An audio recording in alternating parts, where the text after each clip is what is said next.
안녕하세요. 오늘의 데일리 뉴스레터에 오신 것을 환영합니다. 1. 중국에서 위험이 온다. 2. 한국은 아주 간단한 방법으로 해결한다. 3. 한국인의 진짜 성격. 한번 진실을 알아봅시다. 최근 미국에 나타난 괴생물체로 인해 미국 전체가 큰 어려움을 겪고 있습니다. 난데없이 나타난 중국발 꽃매미 때문입니다. 현재 미국 농촌뿐만 아니라 도시까지 뒤덮어버린 이 끔찍한 곤충은 원래 중국에만 주로 서식하는 것으로 알려졌지만 몇 년 전부터 미국에도 자주 출몰하고 있는데요.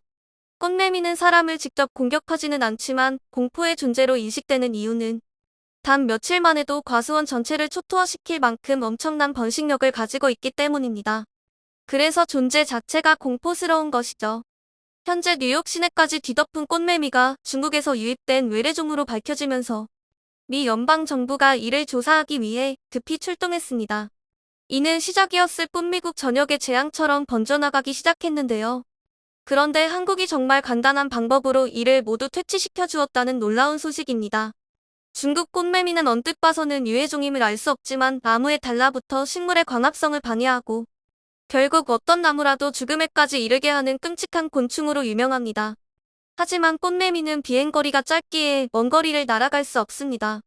미국 동식물검역소는 어떻게 이 외래종이 방역선을 넘어 머나먼 미국 캔자스까지 도착할 수 있었는지 의문이었죠.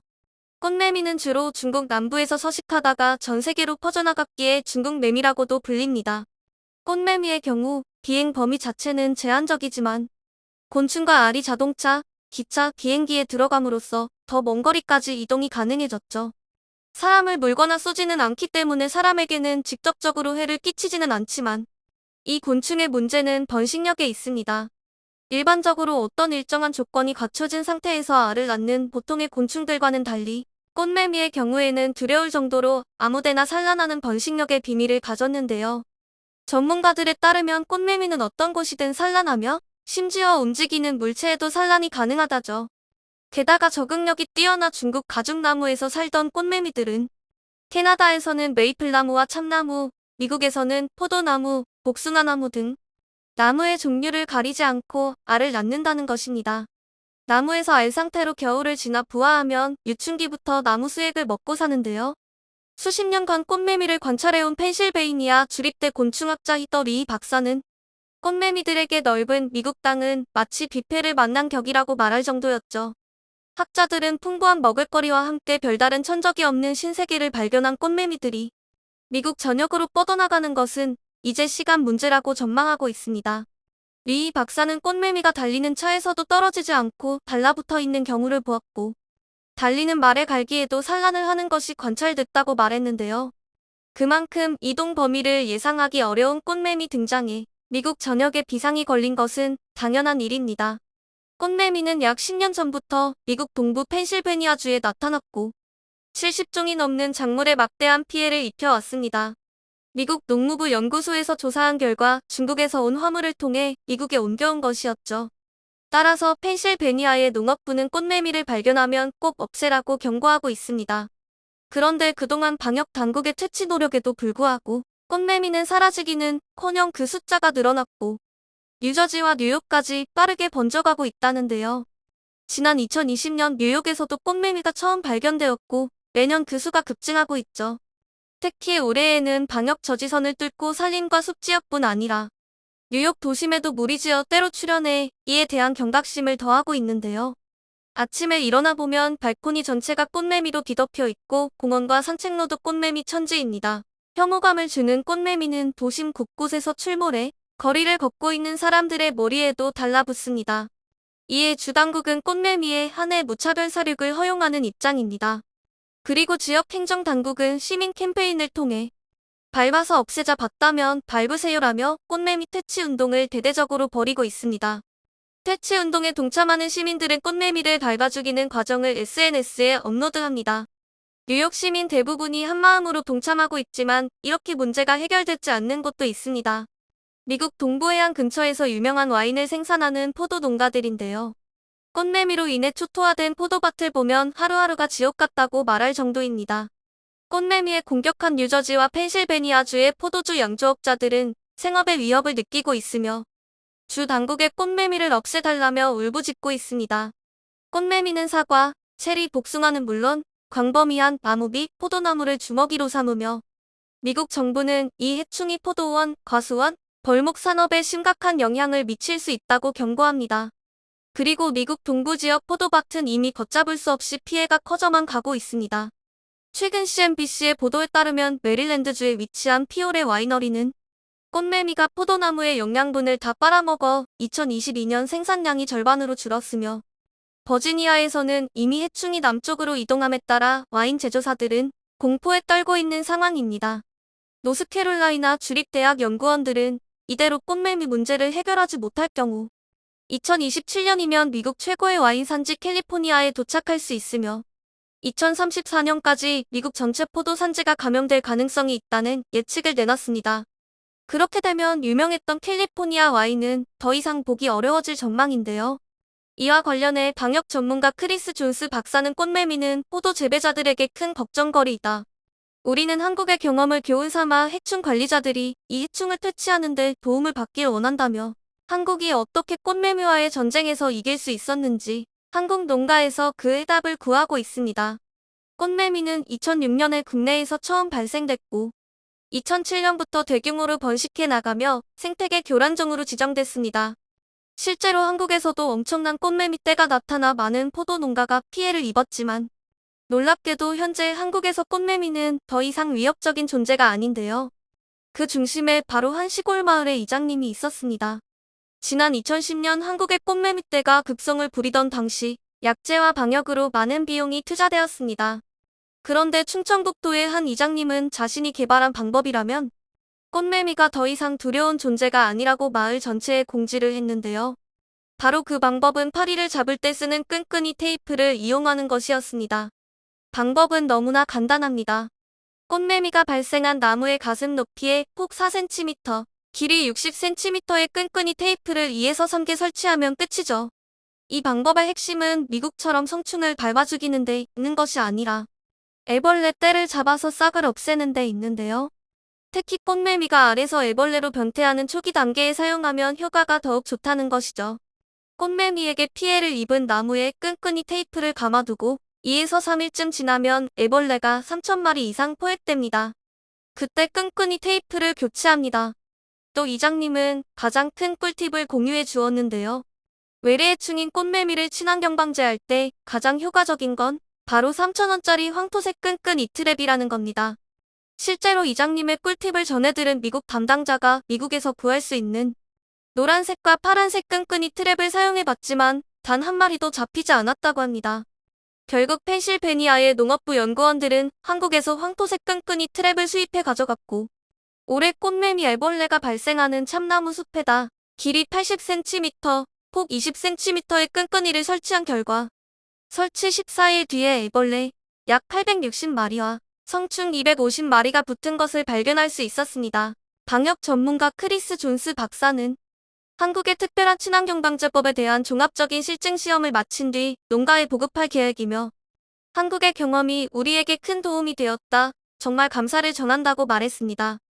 해외에서는 천문학적인 돈을 들여 방제를 해도 도저히 잡을 수 없었던 해충을 똑똑할 뿐만 아니라 한국인에게는 배울 가치가 있는 미덕도 있습니다. 똑같은 옷, 똑같은 머리, 특히 겨울에 더 심하죠. 한국을 방문하는 외국인들이 급격히 증가하고 있습니다. 우리에게는 평범한 일상이지만 알고 보면 신기하고 부러운 우리 문화가 많다고 하는데요. 한국에 잠깐 여행 왔다가 이곳이 좋아서 2년째 한국살이 중인 미국 여대생 에이드리아는 외국인들을 대상으로 한국에 대한 영상을 제작했습니다.